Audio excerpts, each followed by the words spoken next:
Discover how frontier families brave the harshest wilderness, surviving freezing nights with courage, resourcefulness, and unbreakable family bonds. Learn the secrets of survival in the coldest, most unforgiving landscapes of early America. For frontier families, the most critical factor in surviving the harsh, freezing nights of the wilderness was the construction of their homes. Unlike the sturdy houses of established towns, frontier cabins had to be built from what the land itself provided, often in remote, heavily forested areas far from any assistance. Logs, carefully cut from nearby trees, formed the backbone of these dwellings. Families would select straight, durable trees, typically oak, pine, or cedar, and fell it with hand tools, a process that could take days. Each log was then shaped and notched so they would interlock perfectly with the others, forming walls that could withstand heavy snow, bitter winds, and the weight of ice. Insulation was another key factor. Frontier families could not rely on modern materials like fiberglass or foam. Instead, they used layers of moss, mud, straw, or even animal hides to fill the gaps between the logs. This natural insulation was labor-intensive but vital. Without it, the cold wind would seep into the cabin, making survival during the longest nights almost impossible. Every crack and crevice mattered, and families would often spend hours patching small leaks before winter arrived. Windows were minimal, sometimes nothing more than small openings covered with oilcloth, animal skins, or thin pieces of glass if available. The goal was to let in light, but keep out the cold. The roof, too, played a crucial role in withstanding the harsh elements. Frontier roofs were often steeply pitched to allow snow to slide off rather than accumulate and crush the structure.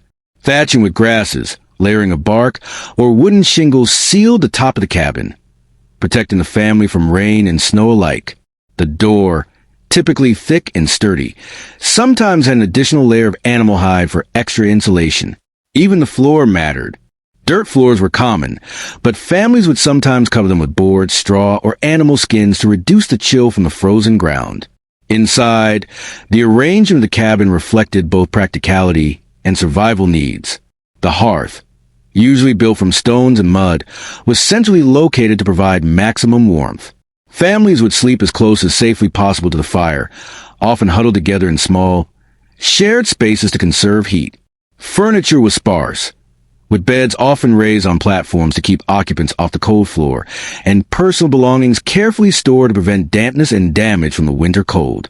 The process of building a winter-ready home was not just about physical survival. It was an expression of ingenuity, adaptability, and understanding of the environment. Each home was customized to the local climate, the available materials, and the specific needs of the family living within it.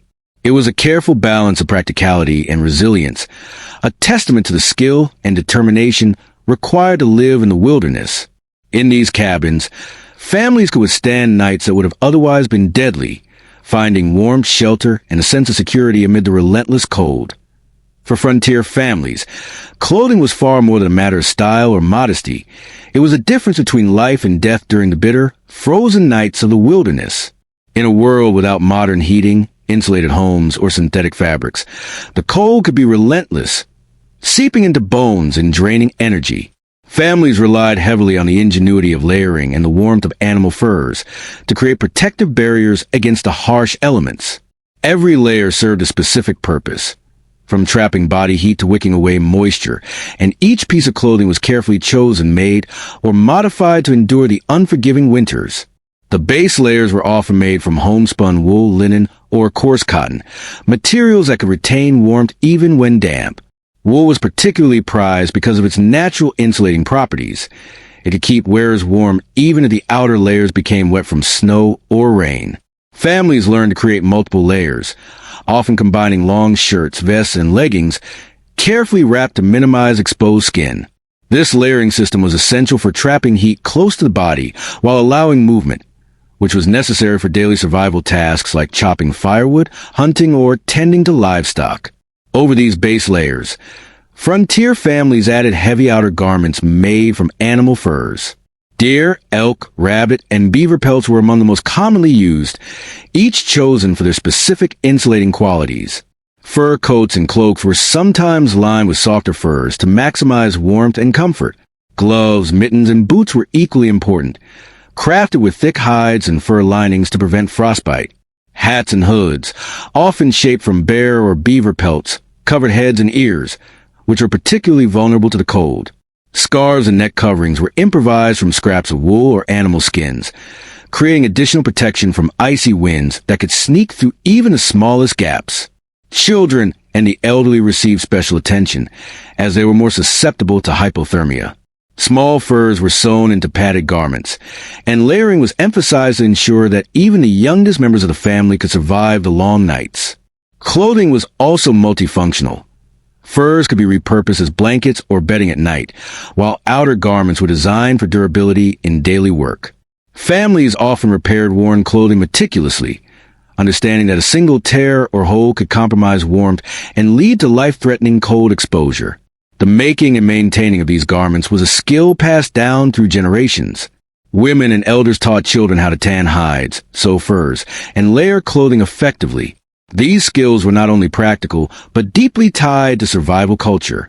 Each garment represented countless hours of labor, knowledge of animal behavior, and an understanding of the natural properties of different furs and fabrics. In the absence of modern winter gear, these layered clothing systems provided a shield against a relentless cold, allowing frontier families to venture outside, hunt, work, and survive where others would have perished. For frontier families, fire was far more than a source of warmth. It was the lifeblood of survival during the freezing, unforgiving nights of the wilderness. In a time before central heating, electricity, or even modern stoves, maintaining a steady fire was a daily and often nightly battle against a cold that could quickly become deadly. Families relied on fire to provide heat, cook essential food, purify water, light their homes, and protect themselves from predators, making it the cornerstone of survival in the harsh wilderness. Every ember mattered, and the skill of firekeeping was a treasured part of frontier life. The construction of a hearth was one of the first tasks for any family establishing a new home. Stones, mud, and clay were meticulously arranged to create a stable structure that could contain the fire safely, while reflecting heat into the cabin. A centrally located hearth was ideal, as it allowed warmth to radiate evenly throughout the small living space.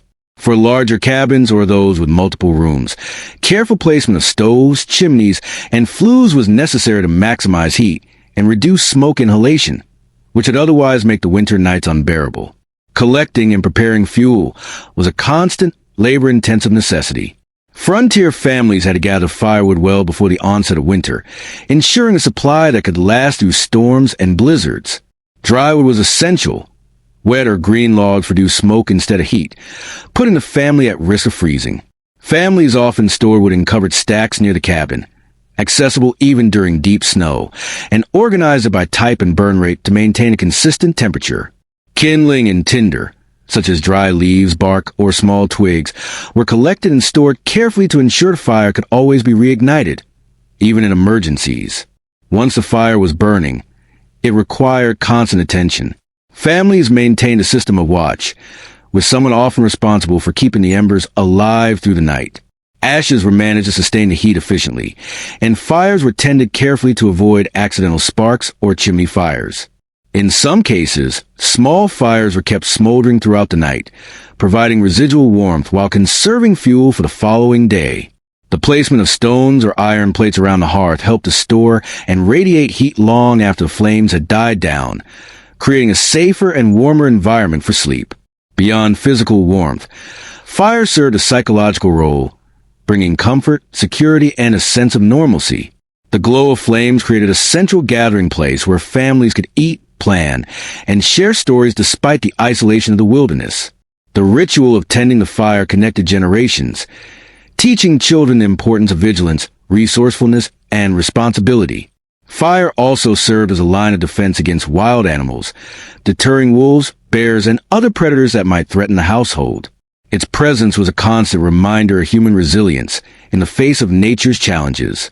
In frontier life, fire was not a convenience. It was life itself.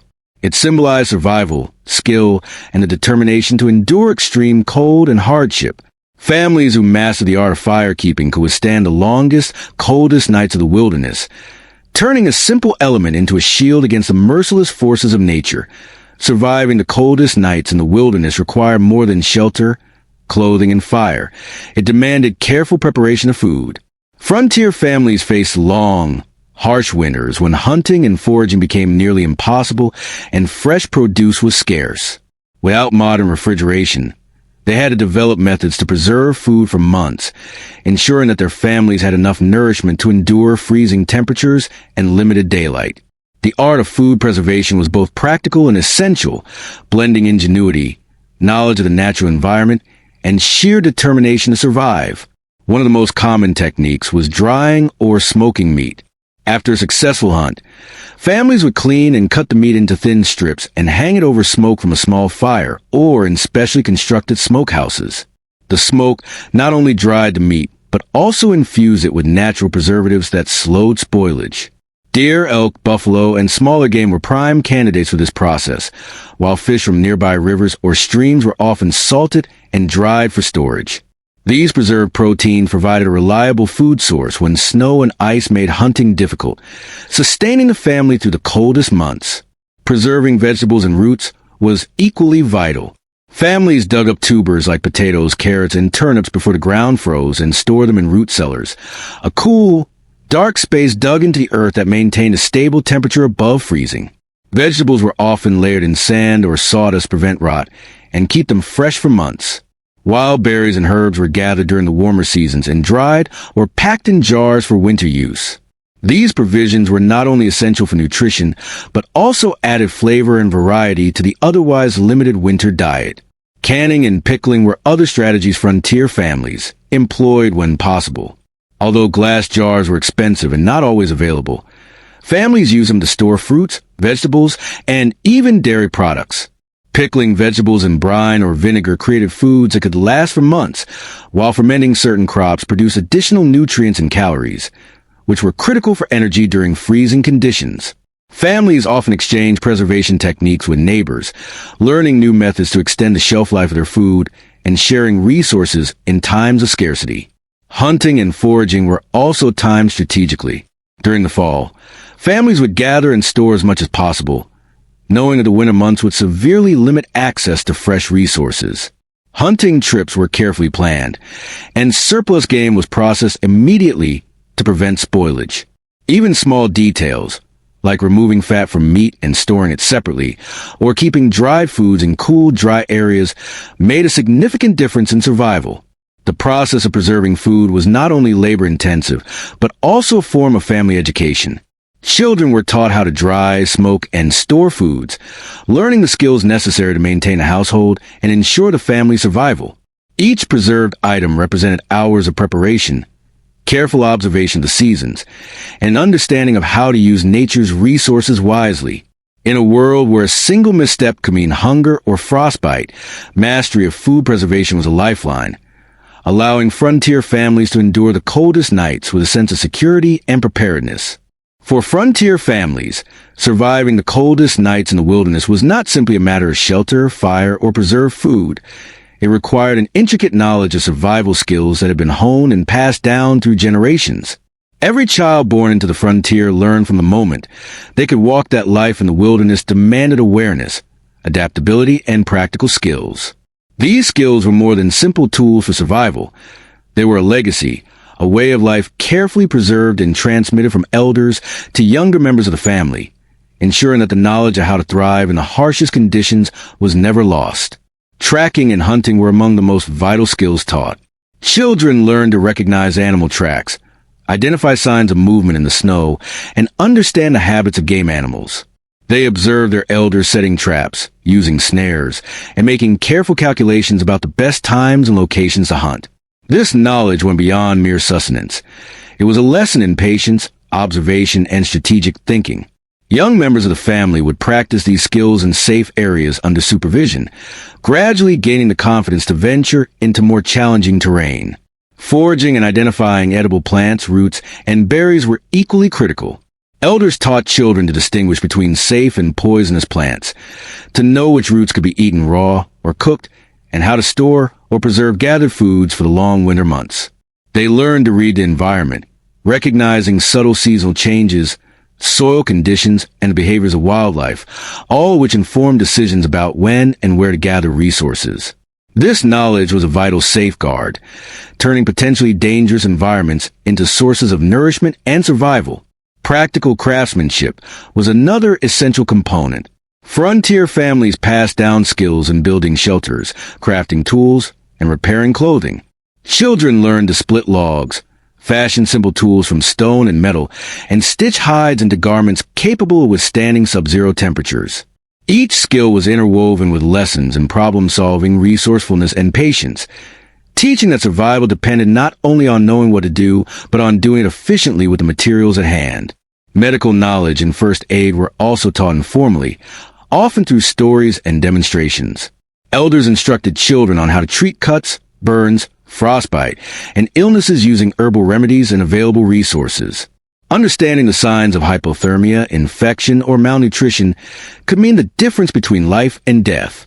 In many ways, these lessons were as much about observation and intuition as they were about practical action, cultivating a deep connection to the natural environment and the rhythms of life on the frontier. These survival skills were more than practical knowledge. They were a cultural inheritance that fostered resilience, independence, and confidence. Each generation built upon the wisdom of the previous one, adapting techniques to changing conditions while maintaining the core principles that had kept families alive for decades. By passing down these skills, frontier families ensured that children not only survived but could thrive, turning the wilderness into a home and mastering the art of enduring the coldest, most unforgiving nights and the harsh, frozen wilderness of the frontier. No family could survive entirely on their own. While shelter, fire, food, and survival skills were vital, the support of a close-knit community often meant the difference between life and death. Frontier families relied heavily on neighbors and local communities to share resources, offer labor, exchange knowledge, and provide moral support during the long, bitterly cold winters. This sense of interdependence was a cornerstone of frontier life, creating bonds that went beyond mere convenience. It was a lifeline that allowed families to endure some of the most unforgiving conditions imaginable. Neighbors often assisted each other in the most practical ways. During construction of cabins, families would pool their labor, helping to fell trees, shape logs, and build walls. A single family attempting such a task alone might take weeks or even months, whereas the combined efforts of several households could complete a sturdy, winter-ready home in a fraction of the time. Similarly, during harvest season or hunting expeditions, neighbors would share food, meat, or gather crops. If one family was struggling to preserve enough provisions for the winter, others would step in, sharing smoked meats, dried vegetables, or stored grains. These acts of mutual aid were not only practical, they strengthened trust and reinforced the social fabric essential to survival in remote, isolated regions. During extreme weather events, community support became even more critical. Blizzards, heavy snowfall, or sudden freezes could trap families inside their cabins for days or weeks. In such emergencies, neighbors might check on each other, delivering firewood, food, or other necessities to ensure that no one succumbed to the cold. They would also assist in repairing damaged cabins, roofs, or fences, particularly after storms that caused structural damage or blocked access to essential resources. This cooperation created a safety net that individual families alone could not have maintained, providing both physical assistance and reassurance during stressful times. Beyond practical help, frontier communities shared knowledge and skills. Families exchanged tips on hunting, trapping, foraging, and preserving food. They taught one another about medicinal plants, homemade remedies, and strategies to protect livestock from predators. Seasonal festivals, communal meals, and gatherings around the hearth were opportunities to share stories, reinforce survival techniques, and transmit cultural knowledge to younger generations. In these moments, the frontier community became not only a support system, but also a school for survival, instilling lessons that were crucial for enduring harsh winters.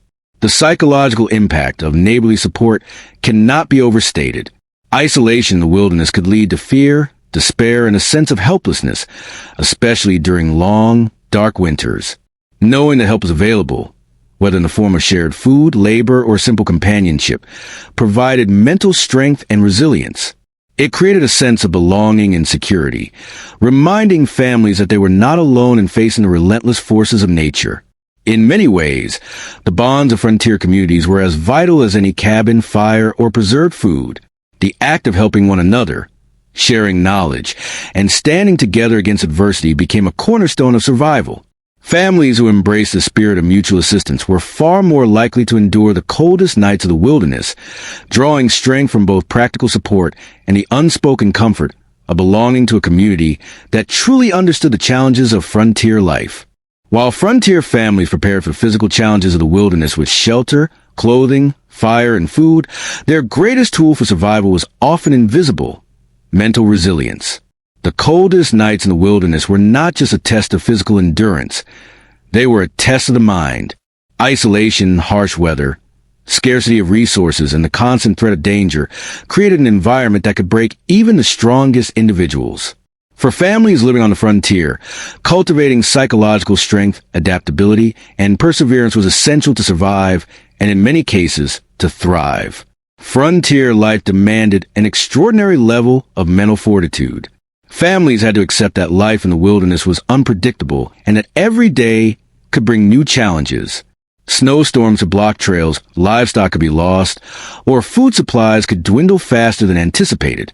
Those who allowed fear or despair to take hold were more likely to make mistakes, neglect preparations, or succumb to illness. In contrast, families who approached challenges with calm, problem-solving minds often found ways to overcome adversity. Parents served as models for this resilience, teaching children the importance of staying composed, thinking ahead, and facing hardship with courage rather than panic. Adaptation was equally crucial. The wilderness demanded flexibility and creativity in the face of constantly changing conditions. Families learned to adjust daily routines to conserve energy during freezing temperatures, to ration food when hunting was poor, or to modify shelters and clothing based on severity of winter storms. Mental resilience was not passive endurance. It was an active process of observing, learning, and improvising. Children were taught from a young age that mistakes were opportunities to learn, that trial and error was part of survival, and that every obstacle could be overcome with careful planning and determination. Spiritual faith and hope often played a role in mental endurance as well. Many frontier families relied on prayer, storytelling, and cultural traditions to maintain morale and find meaning amid suffering. These practices offer emotional support, help families cope with fear, and reinforce a sense of purpose during long, isolating nights. Maintaining hope was as vital as maintaining a fire. It fueled the will to persevere, encouraged cooperation among family members, and strengthened resolve to face each freezing night with courage. The development of resilience also extended to emotional intelligence and relationships within the family.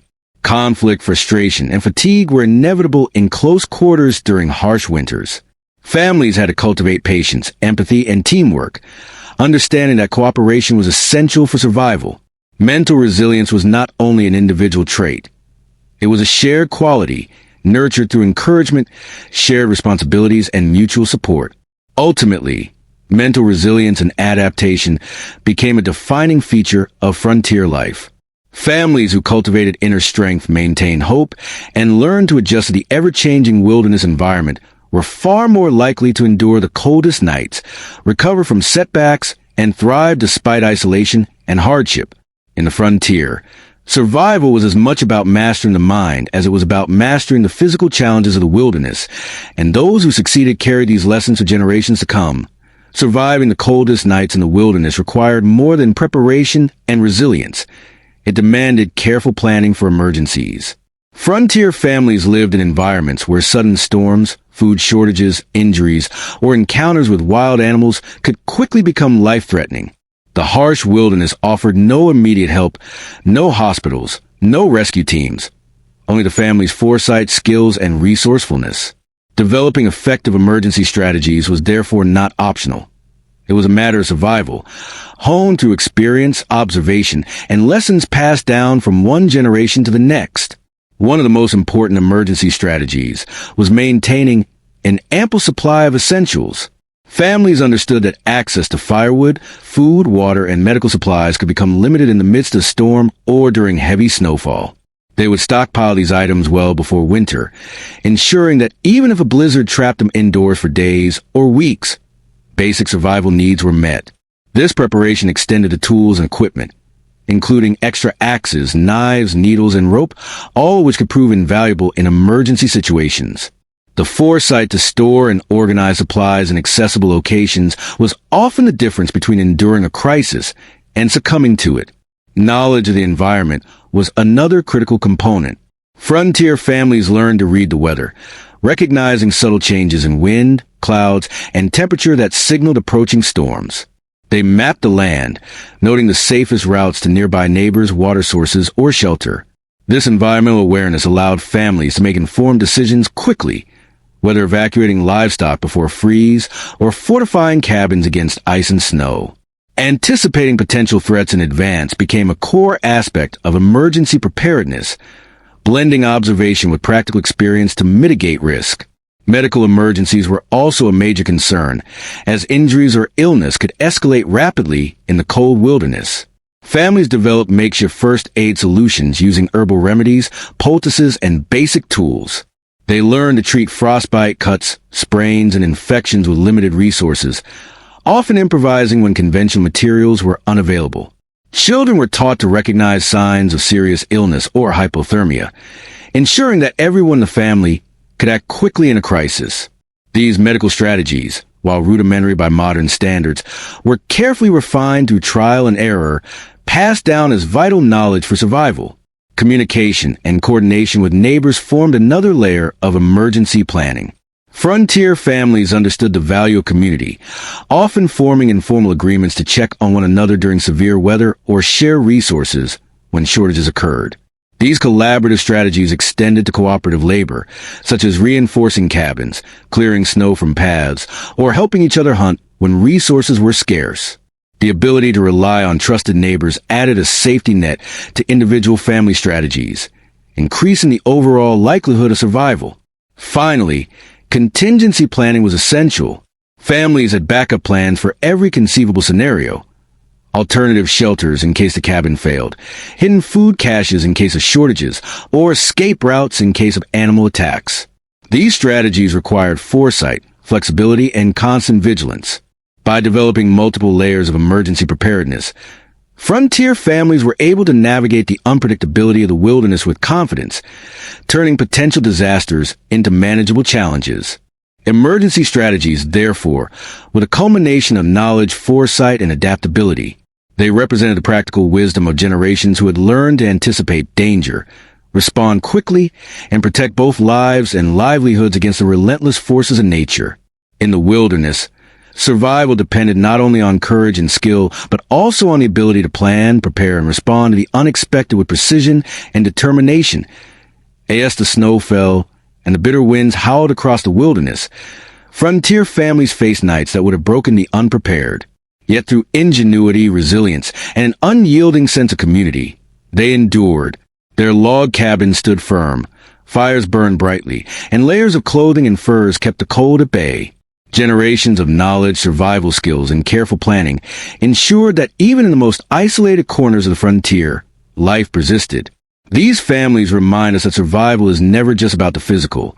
It is about courage, adaptability, and the bonds that hold us together. In the face of nature's harshest trials, they found warmth in their homes, strength in their knowledge, and hope in each other. The story of the frontier is not merely one of hardship, but of human determination and the timeless spirit to endure, adapt, and survive against all odds.